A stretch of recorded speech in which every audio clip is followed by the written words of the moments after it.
So somebody told me that I should do like basics stuff so people know, like people can just jump on the channel and kind of know what I'm talking about. So I'm gonna try to do that.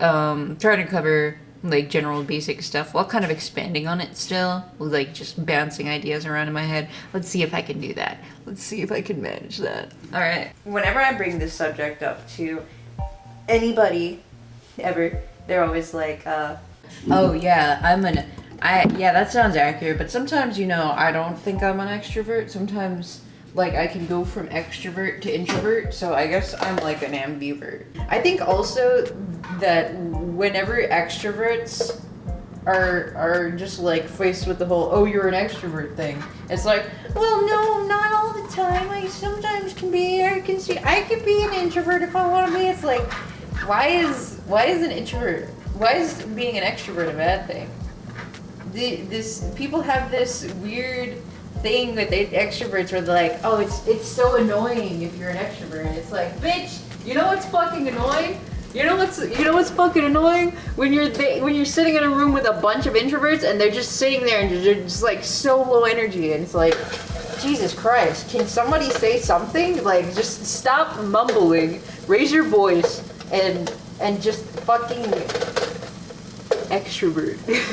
Socialize, please. Yeah, I mean, there's a legitimate reason that people think that they're ambiverts. It's because of the 4 sides of the mind, the mental states. Those are 4 different mental states that you can shift into. Pocket personalities that you switch into, and it's like, oh, I'm inspired, or oh, I'm kind of down, so now I'm going from an extrovert to an introvert, or an introvert to an extrovert. So think of it like this. My main character in Smash Brothers is Pikachu, and that's the one that I always play. I don't really need to think about using Pikachu because in a sense I am Pikachu. I'm not a furry, by the way, but because what I mean by that is when I'm using Pikachu, I'm not thinking, I'm so comfortable with all of his moves and the way that they work that I can just use them like, that I can just use him like he's a glove on my hand, I flex one finger, the glove also flexes that finger, kind of deal. Pikachu fits like a glove, essentially. I don't have to think about what I'm doing. I can play really lazily and still kind of get a good result. If I did that with any other character, then that result wouldn't happen as well. My side character, my pocket pick is Peach. When I'm playing Peach, I'm still pretty good at it, but it takes a lot more concentration than if I was playing Pikachu. Whenever I'm playing Peach, it's because I want to get into a state where I am very concentrated and I am thinking about my moves. It takes a lot of energy to play Peach, and I kind of squeeze the controller while I'm playing Peach because I'm concentrating so hard on making the right moves. And Peach is a completely different play style. In that sense, it's kind of like your pocket personalities, your different mental states. The 4 sides of the mind are your ego, which is your main one, your subconscious, which is where you go when you get inspired or get very insecure. Ideally, you would be getting inspired, but a lot of the times it is something that you shift into when you get insecure, and that's not a place that you want to be in. There's your shadow or your unconscious, which is the place that you go to self-reflect. And then there's your superego, which you don't really use that often. You hopefully won't see people go into that mental state, but it is very pronounced when they do, because usually when people go into their superego, they're screaming in some regard. So you have the shadow, and that's like, shadow is basically the side of your mind that's like, get your shit together.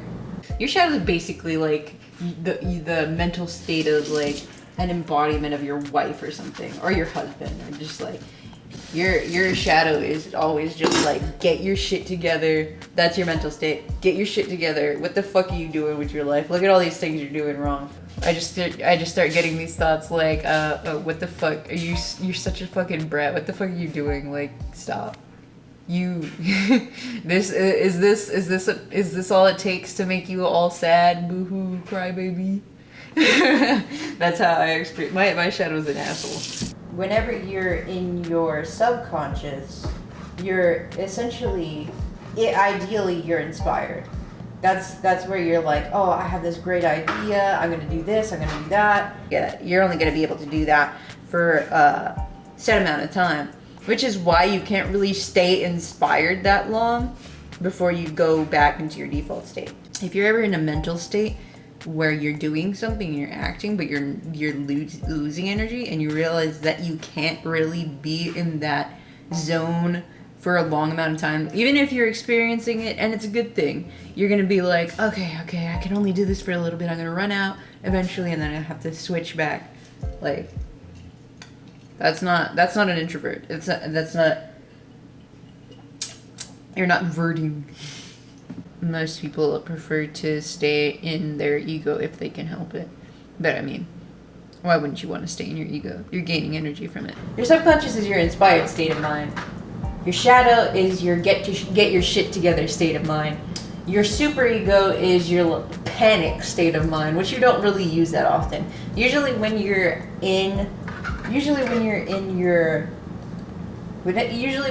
switching, you're not going to use your superego very much unless you absolutely have to.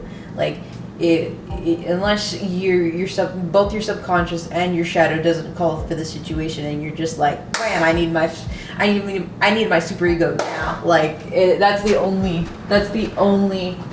reason you would bring out your superego, because your superego is basically the antithesis of everything that you are. Like, literally. It's a very, very, very uncomfortable position to be in. And you don't want to be there. I was in a situation where I thought I was going to lose my job. My friend also, I had just performed very badly at work. I thought I was going to lose my job. I had just got my car. Like, I had just, started to learn how to drive, and then all this stress was building up. And I jumped into my car, and I drove home. And I knew I wasn't in a good mental state, and I was like, I need to go inside. I need to just calm down. This is not a place where I want to be. And while I was in the car, my friend texted me, and he was like, hey, I need your help with something. So I jumped back in the car. In my mind, I was going, what the fuck are you doing? You should not be driving right now. You are really stressed out and you barely know how to drive. What the fuck are you doing? Get back in the house. And my body just ignored it. I have a SE hero superego. So my body just ignored it, and I was just like, okay, I don't care. I'm going to do this thing. But that's not what I was thinking. I was thinking, why the fuck am I doing this? I need to get back in the house. And my body was just moving anyway.